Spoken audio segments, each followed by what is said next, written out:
Hello friends, welcome to Praveen study point. दोस्तों, आज की इस वीडियो में हम डिस्कस करने वाले हैं यूजी सेमेस्टर 3 झारखंड हिस्ट्री के पेपर का एक बहुत ही इंपॉर्टेंट क्वेश्चन जिसका नाम है कोल विद्रोह। दोस्तों, इस टॉपिक से यानी कोल विद्रोह वाले टॉपिक से तीन चार तरह से क्वेश्चन पूछा जा सकता है।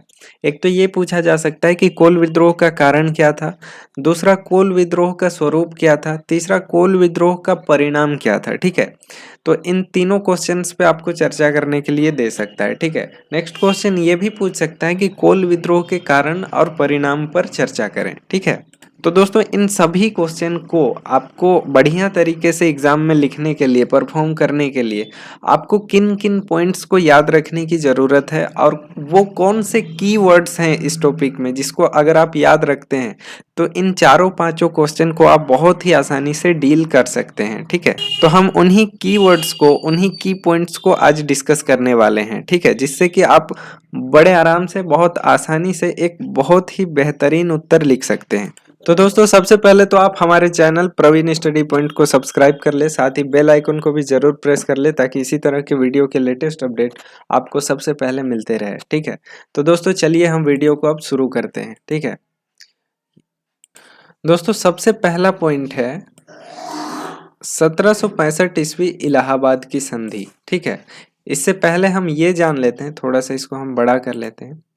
दोस्तों, इससे पहले हम ये जान लेते हैं कि ये जो कोल विद्रोह था, ठीक है, इसकी पृष्ठभूमि क्या है। ठीक है दोस्तों, कोल विद्रोह जो है ना, वो एक जनजातीय आंदोलन का प्रमाण है। ठीक है, ये उन तीन प्रमुख जनजातीय आंदोलनों में से एक है जो 1857 के सिपाही विद्रोह से पहले हुए थे। ठीक है, 1857 से पहले झारखंड में कोल विद्रोह, भूमिज विद्रोह और संथाल विद्रोह हुए। ठीक है, इनमें से जो कोल विद्रोह था वो अधिक व्यापक भी था और साथ में अधिक उग्र भी था। ठीक है, इसका प्रभाव जो है वो पश्चिमी सिंहभूम, ठीक है, छोटा नागपुर और खास मानभूम और पलामू के कुछ क्षेत्र में भी हुआ था। ठीक है, तो फिर हम जानेंगे कि इसका कारण क्या था जिसके वजह से ये कोल विद्रोह हुआ था। ठीक है, तो दोस्तों आपको सबसे पहला पॉइंट याद रखना है 1765 ईस्वी में इलाहाबाद की संधि। दोस्तों, इस इलाहाबाद की संधि में क्या हुआ था? दोस्तों, 1765 में जब इलाहाबाद की संधि हुआ तो उसके पश्चात बंगाल की दीवानी जो है वो कंपनी को हासिल हो गई। ठीक है, उसके बाद ऐसे में क्या हुआ कि जो बंगाल के जो दीवान थे उन्होंने इस तरह के कानून बनाए जो आदिवासियों के हित में बिल्कुल भी नहीं थे। ठीक है, इनके विपरीत, इनके हितों के विपरीत था। ठीक है, इससे इनके मन में असंतोष उत्पन्न होना स्वाभाविक था। ठीक है दोस्तों, सेकंड पॉइंट आपको याद रखना है, पढ़ा पंचायत को ये लोग फिर से लाना चाहते थे। ठीक है दोस्तों, 1765 के बाद से ही उसके कुछ वर्षों बाद यहाँ पे क्या होता है कि पढ़ा पंचायत जो इनका परंपरागत व्यवस्था था उसको ये लोग एबॉलिश कर लेते हैं। ठीक है, और यहाँ पे थाना न्यायालय जैसी व्यवस्था को लाने की कोशिश करते हैं जो इनके अनुकूल बिल्कुल भी नहीं था। इससे भी ये असंतुष्ट थे। ठीक है, और ये जो असंतोष है धीरे धीरे और ज्यादा बढ़ रहा था। दोस्तों, आपको थर्ड पॉइंट इसमें याद रखना है वन संबंधी अधिकार। ठीक है दोस्तों, ये जो आदिवासी लोग थे ये वन संबंधी अधिकारों की भी मांग कर रहे थे। ठीक है, और ये भी आंदोलन जो था उसका एक बड़ा कारण था कि वन संबंधी अधिकार इन लोगों से छीन लिए गए थे। ठीक है, जंगल में प्रवेश पर प्रतिबंध लगा दिए गए थे जिससे इनका जो आर्थिक जीवन है वो अस्त व्यस्त हो गया था। क्यों हुआ था? क्योंकि ये लोग जो है ना, ये ज्यादातर जंगलों पर ही आश्रित रहते थे अपनी अर्थव्यवस्था के लिए और अपने जीवन यापन के लिए। दोस्तों, फोर्थ पॉइंट जो आपको याद रखना है, जमीन की अव्यवस्थित बंदोबस्ती जो की गई थी उससे भी ये लोग असंतुष्ट थे। तो दोस्तों, ये पॉइंट्स अगर आप याद रखते हैं तो आपको इसको एलेबोरेट करके लिखना होगा और हर पॉइंट्स में अगर आप 5-6 लाइन लिखते हैं तो भी आपका आंसर जो है वो बहुत बड़ा हो जाएगा। ठीक है दोस्तों, नेक्स्ट पॉइंट जो है आपका वो है हड़िया पर कर। तो दोस्तों हड़िया पर ये अंग्रेज लोग जो थे वो टैक्स लगा दिए थे, ठीक है, जिससे भी इनमें असंतोष उत्पन्न हुआ था। ये क्या था दोस्तों, तो इसको हम थोड़ा सा डिटेल से जान लेते हैं। दोस्तों आदिवासी समुदाय जो है उसका परंपरागत पेय पदार्थ है हड़िया, ठीक है, जिस पर टैक्स लगा दिया गया था, जो कि असंतोष का एक बड़ा कारण था।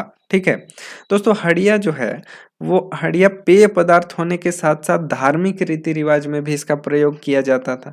साथ में देवी देवताओं को भी ये अर्पित किया जाता था इस आदिवासी समाज में। ठीक है, तो इस तरह की चीजों में टैक्स लगाना इनकी व्यवस्था के अनुकूल बिल्कुल भी नहीं था, तो इससे असंतोष उत्पन्न होना स्वाभाविक था। ठीक है, तो ये भी एक बड़ा कारण था।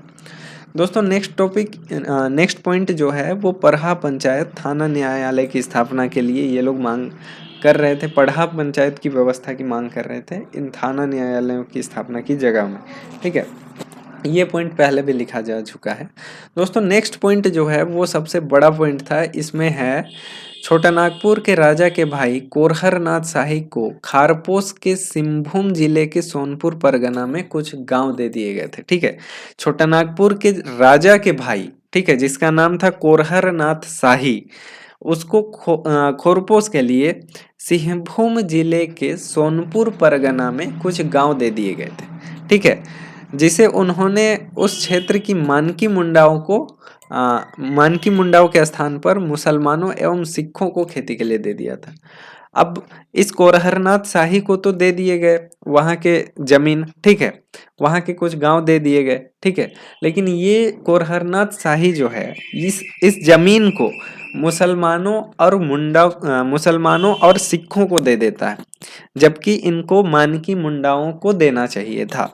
ठीक है, तो इससे क्या होता है, इससे मानकी मुंडा लोग जो थे उनमें असंतोष की भावना उत्पन्न होती है। ठीक है, और ये जो मुसलमान और सिख थे वे इनका शोषण करने लगते हैं, और ये जो आदिवासी लोग थे उनका आर्थिक सामाजिक हर तरह से शोषण करने लगते हैं। यहाँ तक कि ये जो आदिवासी लोग थे उनकी महिलाओं का भी ये लोग शोषण करने लगे हर तरह से।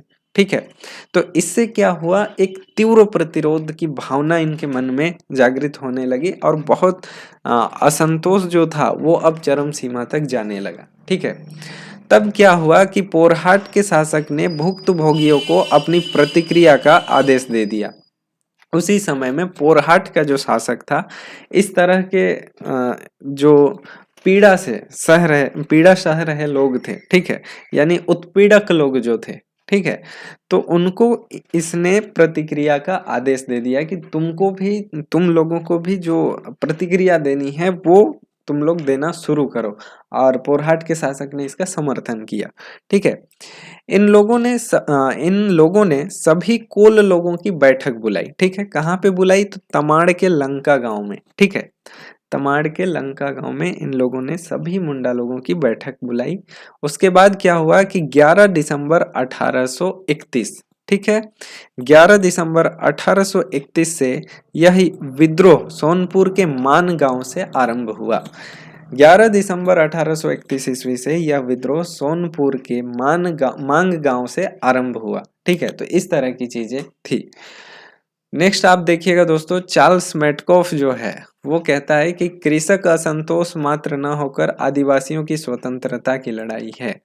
ये सिर्फ और सिर्फ असंतोष की लड़ाई नहीं थी, ये आदिवासियों की स्वतंत्रता की लड़ाई थी, एक व्यापक रूप था इसका। ठीक है, तो इसको आप और थोड़ा एलिब्रेट करके थोड़ा सा बड़ा लंबा लिख सकते हैं इस आंसर को। नेक्स्ट पॉइंट आप यहाँ पे देख सकते हैं कि कुछ इतिहासकार लोग इसको उत्पीड़न का परिणाम बताते हैं, कि जो मुसलमान और सिख लोग जो शोषण कर रहे थे, ठीक है, और इनका कारण एक तरह से अंग्रेज भी थे, तो ये लोग अंग्रेजों का भी विरोध कर रहे थे। ठीक है दोस्तों, नेक्स्ट जो है वो है 1832 में विद्रोह दबा दिया जाता है। ठीक है, लेकिन दबाने के बाद भी इसमें सुधार किया जाता है। विद्रोह तो दबा लिया जाता है, लेकिन अंग्रेजों को ये महसूस हो जाता है कि अगर हमने सुधार नहीं किया तो ये जो परिस्थिति है, स्थिति है, वो ज़्यादा दिन तक टिक नहीं पाएगी, ठीक है? इसीलिए इसमें सुधार करना आवश्यक है। तो वे लोग फिर इसमें सुधार करते हैं, अपनी व्यवस्था जो उन्होंने बनाई थी जिससे इनका शोषण हो रहा था, ठीक है? फिर इनको अपने अधिकारों को जो ये लोग मांग कर रहे थे उसके आधार पर फिर से व्यवस्था बनाई जाती है, ठीक है? तो उस व्यवस्था में क्या होता है, एक नेक्स्ट पॉइंट है रामगढ़ जिला, जो कि वर्तमान रांची, गुमला, लोहरदगा, सिमडेगा जिला, ठीक है? तो रामगढ़ जिला से सामान्य लागू नियम वापस ले लिया गया।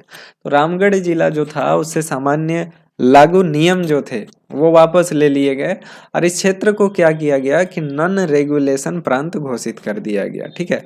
और इसे क्या कहा गया, तो साउथ वेस्ट फ्रंटियर एजेंसी कहा गया, ठीक है? नेक्स्ट पॉइंट है दोस्तों, और लास्ट पॉइंट है कि इस क्षेत्र के लिए गवर्नर जनरल के प्रथम एजेंट के रूप में नियुक्त किया गया। तो किसको नियुक्त किया गया? कप्तान विल्किंसन को नियुक्त किया गया, ठीक है? तो इस तरह से दोस्तों आपने पूरा का पूरा कोल विद्रोह पढ़ लिया, इसके कारण को भी देखा और इसका परिणाम लास्ट में क्या हुआ उसको भी देखा। साथ में इस आंदोलन का जो स्वरूप था वो क्या था, तो ये एक जनजातीय आंदोलन था। क्यों हुआ था, इन सभी चीज़ों को हमने डिस्कस किया, एक सिस्टमेटिक ढंग से हमने देखा, ठीक है? और इसके कीवर्ड्स को हमने देखा कि किन किन चीज़ों को हमको पूरी तरह से याद करके जाना है, जिससे कि हम एग्जामिनेशन में बहुत बढ़िया तरीके से एक बेहतरीन उत्तर लिख सके, ठीक है? और हमको एक बढ़िया एक अच्छा मार्क्स मिल सके, बढ़िया मार्क्स मिल सके, ठीक है? तो दोस्तों हमारे चैनल को सब्सक्राइब करें, साथ में बेल आइकन भी जरूर प्रेस करें ताकि इसी तरह की वीडियो हम आपके लिए लेकर आते रहें, ठीक है? तो दोस्तों तब तक के लिए धन्यवाद। जय हिंद।